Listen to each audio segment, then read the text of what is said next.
করার আগে তোমার একটা কথা বলি, আমারে কিছু জিজ্ঞেস করো না, আমি সব করেছি। এমন কোন পাপ নাই যে পাপ আমারে দিয়ে হয় নাই। তোমার রহমত দিয়ে তুমি জান্নাতে পাঠাবা, তোমার দয়ায় জান্নাতে যেতে চাই, আমল দিয়ে না। পারবেন বলতে? কিয়ামতের দিন আমরা বলবো, আল্লাহ আমার আমল দিয়ে জান্নাত চাই না, আমি তোমার দয়া দিয়ে জান্নাত চাই। তোমার দয়া ছাড়া আমার কোনো উপায় নাই। লিল্লাহি তাকবীর। নারায়ে তাকবীর, নারায়ে তাকবীর।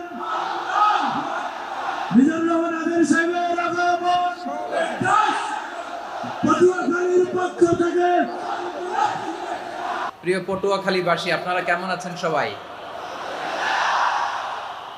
আমি তো দেখলাম যে গতকালই এসে আপনারা বসেছিলেন।